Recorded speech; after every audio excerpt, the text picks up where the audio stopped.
Pada awal era MotoGP modern 4 tak, persaingan tidak hanya terjadi di lintasan, tetapi juga di balik layar, tepatnya pada sektor ban. Saat itu, MotoGP didamaikan oleh dua pemasok ban raksasa, yakni Bridgestone dan Michelin.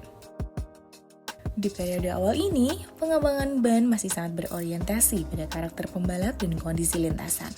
Akibatnya, bukan hal aneh jika satu pembalap dengan pembalap lainnya menggunakan spesifikasi ban yang berbeda, bahkan dalam satu seri balapan yang sama. Michelin mendominasi era awal MotoGP modern dengan torehan 5 gelar juara dunia. Hingga dominasi tersebut akhirnya dipatahkan oleh Casey Stoner pada tahun 2007. Bersama Ducati dan ban Bridgestone, Stoner tampil luar biasa dan berhasil merebut gelar juara dunia, sekaligus menandai kebangkitan Bridgestone di MotoGP. Performa impresif Ducati Bridgestone bersama Stoner membuat Valentino Rossi ikut beralih ke ban Bridgestone pada tahun 2008. Keputusan ini terbukti tepat karena Rossi berhasil kembali menjadi juara dunia di musim tersebut. Menariknya, pada tahun yang sama, Jorge Lorenzo yang merupakan rekan satu tim Rossi di Yamaha tetap menggunakan ban Michelin. Satu tim, dua pembalap, namun dengan pemasok ban yang berbeda. Sebuah situasi yang sangat unik dan kini sudah tidak kita temui lagi. Memasuki tahun 2009, Michelin memutuskan untuk keluar dari MotoGP.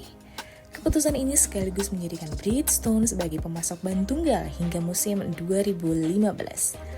Setelah itu, estafet pemasok ban diambil alih oleh Michelin mulai tahun 2016 hingga 2026. Dan pada akhirnya, mulai musim 2027, Pirelli akan melanjutkan peran sebagai pemasok ban MotoGP. Era baru ini juga akan bertepatan dengan penerapan regulasi teknis baru yang berpotensi mengubah wajah persaingan MotoGP secara signifikan.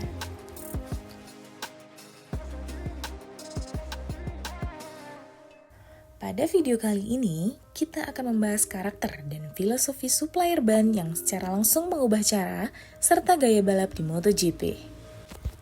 Kita mulai dari era Bridgestone. Pada periode ini, Bridgestone menggunakan velg berukuran 16,5 inci yang secara dimensi memungkinkan pemakaian ban dengan profil lebih gemuk. Karakter utama ban Bridgestone terletak pada grip ban depan yang sangat kuat. Sehingga pengembangan geometri motor pun diarahkan untuk memaksimalkan kestabilan di area depan. Hampir seluruh pabrikan pada masa itu menempatkan center of gravity lebih ke depan demi memanfaatkan kekuatan ban depan tersebut. Dampaknya, kita sering melihat aksi power slide ban belakang di tengah tikungan. Ban depan yang begitu solid memberi kepercayaan diri penuh kepada pembalap untuk mengerem sangat keras sebelum masuk tikungan. Di era inilah, Casey Stoner dikenal sebagai pembalap yang sangat mengandalkan rem depan. Karakter ban Bridgestone membuatnya mampu melakukan pengereman ekstrim dengan rasa percaya diri tinggi. Hingga muncul anggapan bahwa gaya balapnya seolah cukup mengandalkan rem depan saja. Memasuki era Michelin, terjadi perubahan filosofi yang cukup besar. Michelin menggunakan velg berukuran 17 inci dengan karakter ban yang menonjol pada grip ban belakang yang sangat baik. Kembali ke tahun 2015, sebagai musim terakhir Bridgestone, Michelin mulai melakukan beberapa kali uji coba. Kesan awal para pembalap saat itu cukup kontras. Banyak yang mengeluhkan kurangnya grip ban depan, namun di saat yang sama, justru memuji daya cengkram ban belakang yang luar biasa. Karakter ini berdampak langsung pada perubahan pengembangan geometri motor. Pabrikan mulai lebih memanfaatkan keunggulan grip ban belakang dan gaya balap pun ikut berevolusi. Pada era Michelin, semakin banyak pembalap yang menggunakan teknik menikung trail braking, yaitu mengerem sambil membawa motor masuk ke tikungan. Dengan grip ban belakang yang melimpah, kontrol terhadap kestabilan motor menjadi lebih mudah, bahkan saat rem masih digunakan. Untuk mendukung teknik ini, lahirlah pengembangan thumb brake, yaitu sistem rem belakang yang dioperasikan menggunakan tangan. Teknologi ini membantu pembalap mengatur keseimbangan motor dengan lebih presisi saat menikung. Melimpahnya grip ban belakang juga memungkinkan penyaluran tenaga yang lebih besar ke roda belakang. Ditambah dengan masifnya pengembangan aerodynamic device di era Michelin, MotoGP pun memasuki fase baru. Banyak rekor tercipta dan dipecahkan, termasuk rekor top speed MotoGP yang terus meningkat dari musim ke musim. Memasuki tahun 2027, MotoGP akan mengalami riset besar, di mana pengembangan motor dimulai benar-benar dari nol. Tidak hanya hadir regulasi baru dengan penggunaan mesin 840cc, berbagai perangkat aero device juga dilarang sepenuhnya, memaksa pabrikan kembali menitik beratkan performa pada mekanik dan skill pembalap. Perubahan besar lainnya datang dari sektor ban. Pirelli yang sebelumnya dikenal luas di ajang Formula One dan World Superbike, resmi mengambil alih estafet sebagai pemasok ban MotoGP.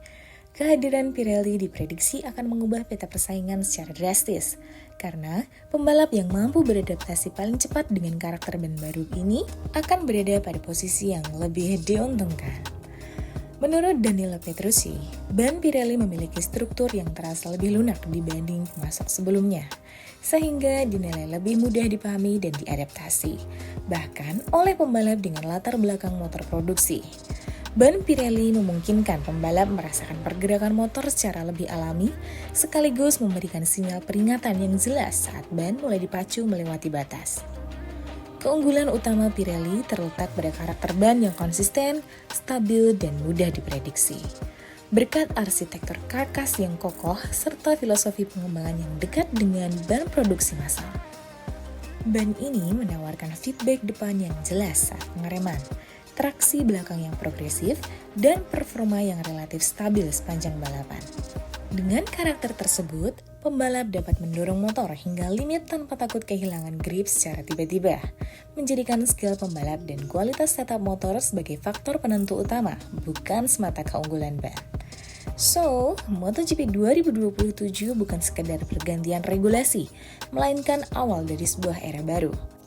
Ketika mesin diperkecil, aero disederhanakan, dan ban Pirelli menjadi fondasi utama performa, kemenangan tidak lagi ditentukan oleh siapa yang punya teknologi paling ekstrim, melainkan siapa yang paling cepat beradaptasi dengan mesin dan ban baru. Well, punya opini lainnya? Silahkan tulis di kolom komentar, dan terima kasih telah menyaksikan video ini. Sampai jumpa di video selanjutnya.